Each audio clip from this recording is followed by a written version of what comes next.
Bismillahirrahmanirrahim. Assalamualaikum warahmatullahi wabarakatuh. Waalaikumsalam warahmatullahi wabarakatuh. Alhamdulillah setelah libur Ramadan nih, Ngopi Solusi bersama Klinik Riba, kita mulai lagi. Dan mudah-mudahan ini bisa selalu istiqomah terus. Amin. Istiqomah setiap Jumat malam di Visit Trip Center. Nah, kita Ngopi Solusi di kantor travel. Ya sampai tahu nanti kedepannya bisa ngopi solusi di pelataran Masjid Madinah gitu kan, kita umroh bareng-bareng. Dan malam ini kita melanjutkan pembicaraan atau diskusi pekan yang lalu sebenarnya. Kalau yang kemarin itu adalah bagaimana cara membayar hutang yang sudah lama, hutang yang sudah puluhan tahun, apakah bayarnya sesuai nilai ataukah sesuai nominal. Nah, kemarin itu kita sudah dibahas dan ada fatwa pendukungnya, itu fatwa ulama dunia. Nah, fatwa dunia itu, ulama dunia boleh ada tambahan dengan menghitung inflasi. Tapi catatannya tidak boleh dijanjikan dalam akad dan tidak boleh diharapkan sebagai keuntungan. Itu. Jadi kita tidak boleh menilai hutang kita berapa di masa depan, itu nggak boleh. Hutang saya nanti akan bernilai sekian, nah itu tidak boleh. Tapi pada saat pelunasan musyawarah, berapa sih nilainya biar sama-sama enak. Nah kemarin itu ada rumusnya untuk menghitung itu. Nah ini videonya sudah tayang, nanti bisa kita lihat di YouTube. Dan ada pertanyaan pada saat itu, kalau masalah itu adalah mau bayar hutang, tapi kita sepakati berapa sih yang dibayar pokoknya gitu kan. Nah sekarang kalau uangnya nggak ada, mau bayar pakai apa? Gitu. Jadi pertanyaannya nih seperti yang kita share gitu kan, jika sulit bayar utang kondisinya, gitu, nggak punya penghasilan, terus nggak ada aset yang bisa dijual, ya terus ada yang nanya lagi, buat makan juga susah juga, malah dikasih makan sama orang lain. Nah, solusinya seperti apa? Nah, ini kan tantangan bagi kita yang sudah punya judul pertemuan Ngopi Solusi. Ya kan? Ngopi Solusi. Nah, solusi itu kalau kita lihat di kamus bahasa Indonesia, ialah penyelesaian atau pemecahan suatu masalah sehingga diharapkan dapat menghasilkan jalan keluar nantinya. Nah, jadi Ngopi Solusi ini mencari solusi penyelesaian. Tadi masalahnya apa? Masalahnya adalah jika sulit membayar. Gitu. Jika sulit membayar, nggak punya penghasilan, nggak ada aset yang bisa dijual atau yang disita, gitu kan?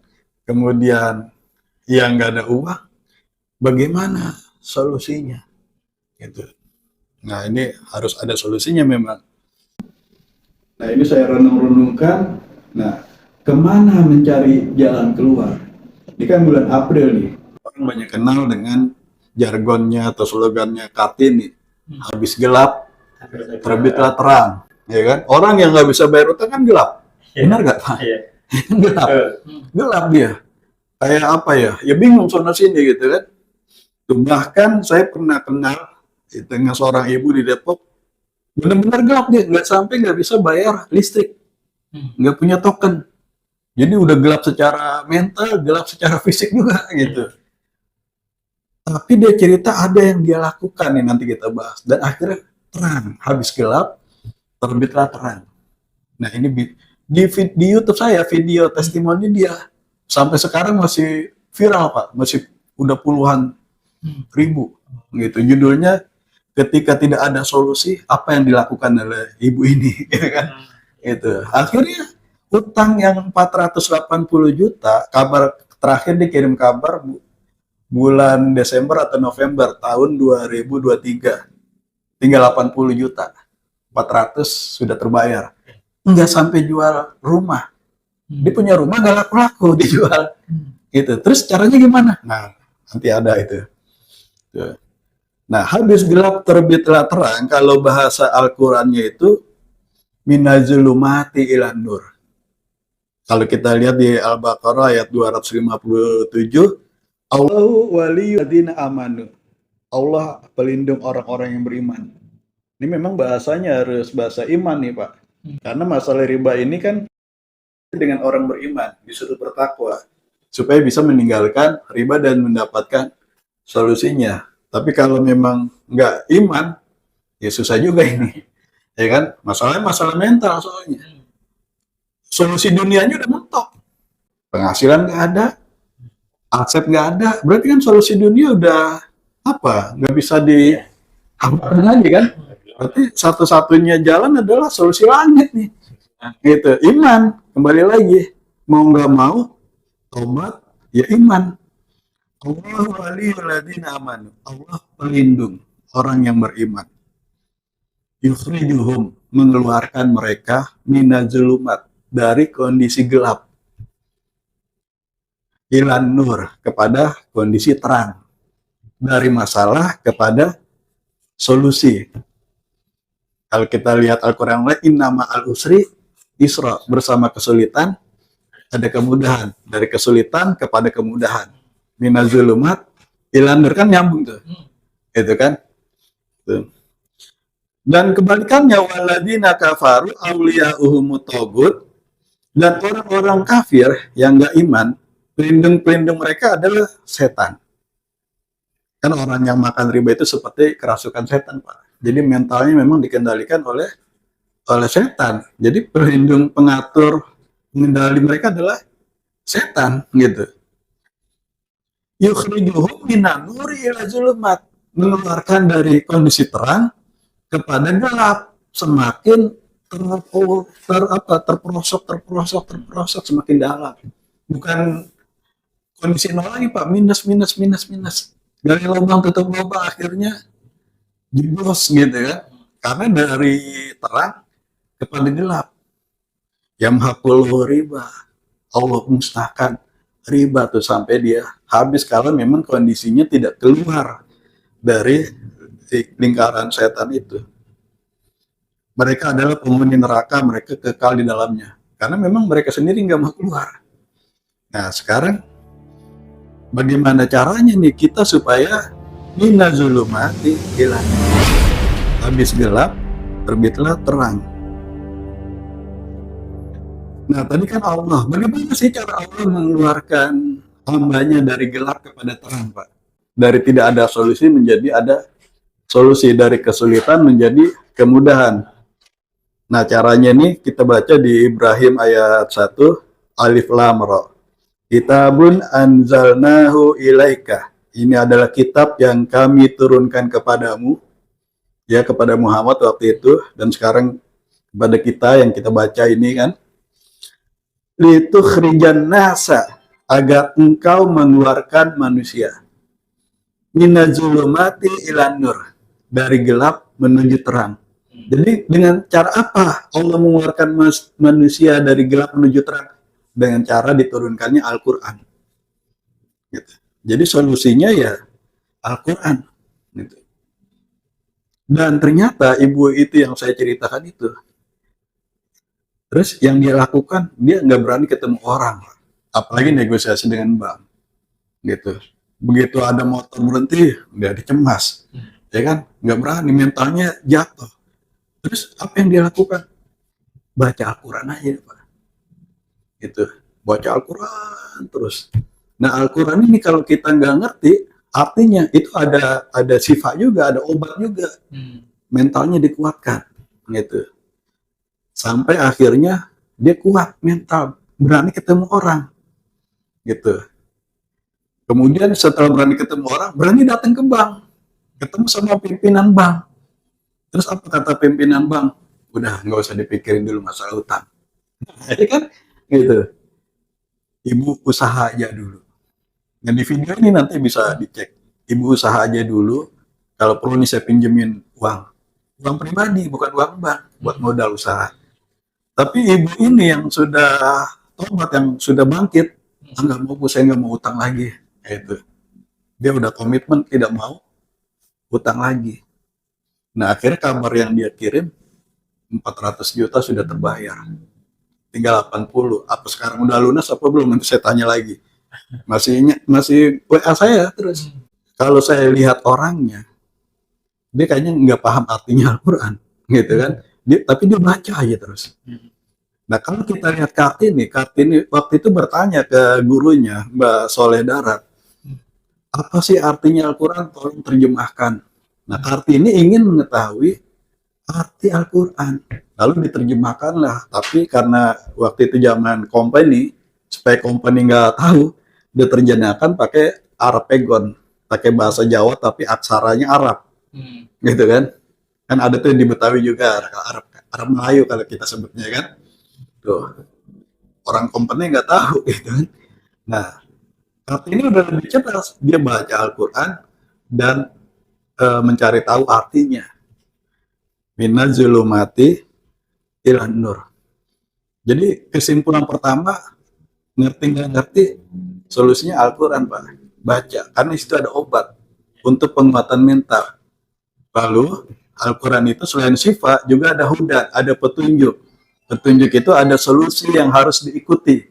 Namanya petunjuk kan berarti seperti rambu Pak, seperti marka-marka jalan.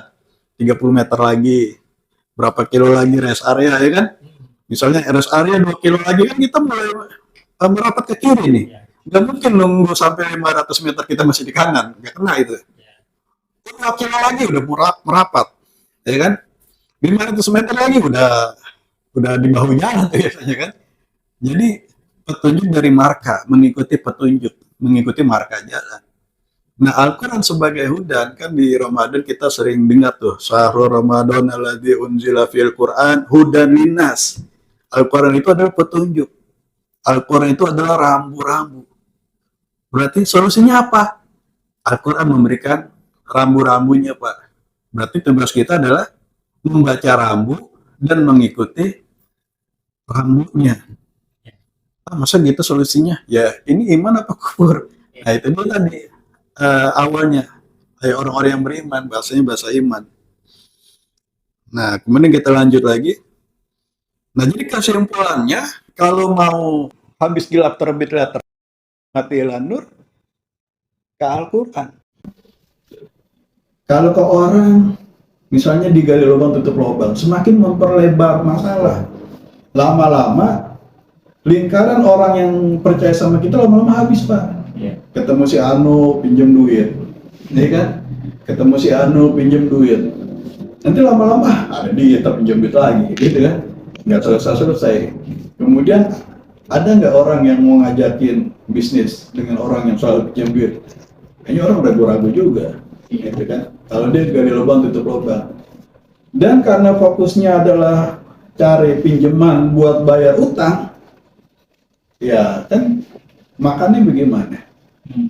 Terus buat kebutuhan yang lain gimana? Jadi kan nggak fokus, salah langkah. Nah, nanti Al-Quran ngasih rambunya seperti apa? Gitu. Nanti ada kita baca nih. Jadi jika sulit bayar utang, ayo kita baca Al-Quran. Ada solusinya di situ, Pak. Solusinya apa? Habis gelap terbitlah terang. Dari nangis nggak ada solusi, dari rumahnya gelap nggak ada token listrik, sampai akhirnya dia bisa ceria dan bisa utangnya selesai. Nah, ini rangkaian ayat-ayat solusi riba, Pak. Al-Baqarah 280. Kalau kita baca Al-Baqarah 275, 277, itu kan kondisi pelaku riba tuh. Kondisinya adalah dia kerasukan setan, dikendalikan setan, gitu kan. Tidak bisa membedakan antara ini riba apa bukan, gitu kan. Akhirnya kena lagi. Kemudian kalau Al-Baqarah 276-nya hartanya semakin musnah, gitu kan, dihabiskan. Ayo, kata Allah, sekuat apa lu? Ayo lu, gitu kan. Itu kalau enggak bisnisnya habis, anaknya sakit, keluarganya berantakan, berarti uang jin dimakan setan lah ibaratnya gitu. Nyalain setan kita tuh di ayat berikutnya. Kemudian di ayat Al-Baqarah 277, sedih dan takut, gitu kan? Mereka sedih dan takut. Sedih itu masa lalu, aduh, sedih berkepanjangan, aduh, akhirnya menyalahkan diri sendiri, ini yang bahaya, gitu kan? Akhirnya utang 20 juta ada yang gantung diri. karena dia nggak mampu keluar dari ketakutannya, kecemasannya. Tapi kalau ada orang yang utang sampai bermiliar-miliar tapi dia tenang-tenang aja, ya mentalnya nggak tersentuh. Itu. Jadi ini bukan masalah angka sebenarnya gitu kan. Masalah itu tadi kondisi kegelapannya itu yang akan kita bahas nih. Bukan soal angka. Kalau utangnya besar, berarti dia lebih buruk kondisi. Enggak juga, Pak. Gitu. Tapi adalah kondisi mental nih. Kalau dia belum tobat, mentalnya terus diganggu setan. Alladzina yaquluna riba la yaqumuna illa yaqumul ladzi yatakhabbatu syaitanu minal mas, tetap dia diganggu oleh setan. Makanya ayat Al-Baqarah 278, tobat, stop. Jangan ada riba lagi yang masuk. Ya ayyuhalladzina amanu ittaqullah wa daru ma baqiya minar riba. Stop riba. Mulai dari sini. Itu. Jadi meskipun uang udah habis, harus ada keyakinan di hati, oh dia saya tobat, saya mau stop. Jangan tobatnya lagi pas bangkrut, udah lah nggak riba lagi. Pas ada duit, riba lagi. Ada kesempatan riba lagi, nanti nggak bisa. Udah benar-benar stop. Supaya apa? Nyetop intervensi setan itu, Pak. Gitu. Supaya mental kita dibersihkan dulu nih. Karena kalau mental nggak bersih, kayak ibu tadi, ketemu orang bank nggak berani, gimana dia mau negosiasi, gitu kan? Nah, kemudian Al-Baqarah 279 baru nih Pak, negosiasi hapus riba. Minta dihapuskan BDO, bunga, denda, dan ongkos lainnya. Wa intu betum falakum ru'usu amwalikum. Jika kamu bertobat, kembali ke utang pokok. Nah, negosiasi nih. Kemudian, oke, disetujui bayar utang pokok. Mana uangnya? Kan kembali ke uang masing-masing. Iya. Mana uangnya? Uang udah habis, udah kepake. Bener nggak? Iya. Dulu kita pinjam sekian ratus juta, udah kepake buat modal, buat beli apa, beli apa. Kemudian kita negosiasi. Saya minta dihapuskan bunganya, utang perjanjian batal, utang pokok dikembalikan. Mana uangnya sekarang? Kan gitu. Kreditur kan nanya kan. Nah, uangnya mana Pak? Udah habis. Lalu yang berat adalah ayat berikutnya, negosiasi penangguhan waktu. Saya ribanya dihapus, udah saya cicil utang pokoknya. Jadi nego dalam keadaan nggak punya duit itu berat nggak Pak? Berat. Berat, Pak. Kalau uangnya ada, kita nego nih, saya mau ngelunasin. Enteng. Lebih enteng ya kan? Iya. Nah, selanjutnya nih ayat selanjutnya nggak ada duitnya, maka negonya adalah nego penangguhan bayar. Nah, makanya kalau kita lihat ayatnya itu, wa in kana du usratin fanaziratun ila maisarah. Jika yang punya utang dalam kesulitan apa nih? Kesulitan bayar. Fanaziratun, maka tunggulah, maka berilah tenggang waktu. Ini ayat ini berbicara kepada pemilik uang, Pak, pada kreditur. Karena apa? Karena posisi mental kreditur ya dia dalam kondisi baik, ya kan? Itu dia bisa memahami. Berilah tenggang waktu. Bagi debitur bagaimana? Mintalah tenggang waktu, Pak. Bahasanya kan gitu, pemahaman sebaliknya ya kan? Bagi kreditur berilah tenggang waktu, bagi debitur mintalah tenggang waktu, maka terjadilah negosiasi. Tenggang waktu sampai kapan? Ila maisarah, sampai ke lapangan bayar, sampai bisa bayar. Gitu. Wa anta sodaku khairul lakum in kuntum ta'lamun. Dan jika kamu menyedekahkan, itu lebih baik bagimu. Nah, ini bicara ke kreditur. Ya udah utang kamu lunas. Nah, itu lebih baik Allah ganti itu. Allah selamatkan dia juga. Nah, jadi di ayat Al-Baqarah 280 ini terjadilah negosiasi penangguhan bayar. Nah, ini apa sistematikanya kan kelihatan nih Pak. Dari Al-Baqarah 275, 276, 277 sampai 280. 281-nya gimana? Wattaku yauman turja'una fihi ilallah. Takutlah kamu pada hari kamu dikembalikan kepada Allah. Nanti sidang pengadilan terakhir di hadapan Allah nanti Pak. Yang nggak bayar utang, yang menekan, yang zalim itu sidang terakhir itu. Kalau nggak selesai di persidangan dunia, ya kita akan persidangan di akhirat 281-nya. Nah makanya perlunya kita bikin kursus paralegal ini ya untuk menyelesaikan masalah, jangan sampai masuk ke dalam persidangan. Musyawarah aja. Jangan sampai masuk kepada persidangan akhirat gitu loh. Gitu. Nah ini jadi tugas mulia juga gitu kan. Nah mudah-mudahan bisa berjalan lancar nih. Mudah nggak negosiasi hapus riba? Kita nggak pernah bilang mudah kan Pak? Iya. Gitu kan, negosiasi dengan kredit itu nggak pernah mudah. Tapi bukan sesuatu yang tidak mungkin karena ayatnya ada.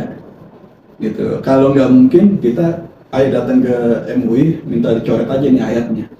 Tolong dong ayatnya dicoret karena nggak mungkin dilakukan. Berarti nggak bagus. Ini ayat ini nggak mungkin nih. Ini kan ayat riba nih, tinggalkan riba. Kan nggak mungkin ditinggalin di riba nih. Gitu. Hapus aja, coret aja. Nggak ada berani kan. Berarti ayat ini mungkin dilakukan gitu. Termasuk negosiasi, tapi memang tidak mudah. Bagi beberapa orang tidak mudah, tapi bagi beberapa yang lain itu bisa jadi mudah. Bedanya di mana kira-kira? Kondisi mental. Iya kan? Lagi-lagi di kondisi mental. Mentalnya siap nggak? Gitu. Nanti kita bahas. Apalagi nego penangguhan bayar. Kalau orang konsultasi ke kita nggak pernah bilang ini mudah, gampang, nanti lancar, nggak bisa. Mudah kalau mentalnya sudah siap. Karena apa yang membuat susah itu apa?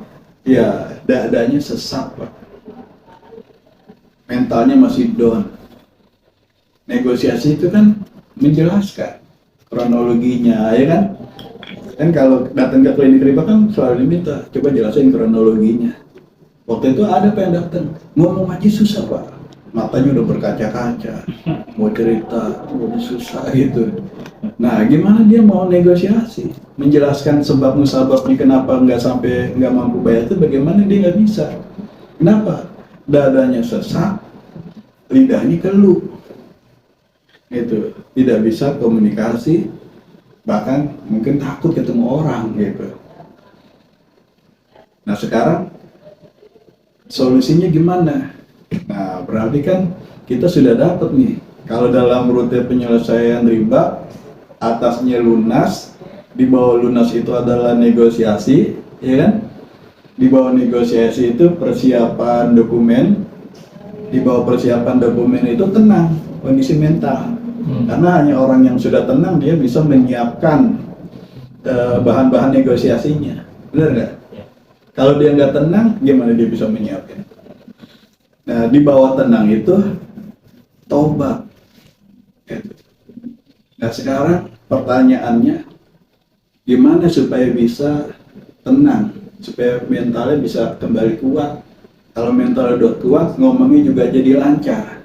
Ngomong ke krediturnya lancar, ngomong ke orang-orang yang mungkin bisa diajak kerjasama juga jadi lancar, komunikasinya jadi baik, gitu. Nyambung nggak nih sampai sini? Yeah. Bagus, Yeah. gitu kan? Yeah. Nyambung nggak? Berarti kan yang diatasi ini sebenarnya bukan soal uangnya dulu, ya. Karena kalau soal uang, nih, saya bayarin, selesai nggak itu? Nggak selesai. Pada banyak kasus itu nggak selesai. Mentalnya belum benar. Begitu dibayarin juga belum tentu lunas, ribanya belum hilang gitu loh, ya kan? Meskipun ribanya hilang, dibayarin, mentalnya belum benar, akan kena lagi, akan terperosok lagi. Gitu. Nah sekarang solusi ininya adalah ya mental. Coba kalau kita lihat doa bebas hutang itu, ada 4 baris Pak, 3 masalah mental, 1 masalah teknisnya baru, teknis penyelesaiannya.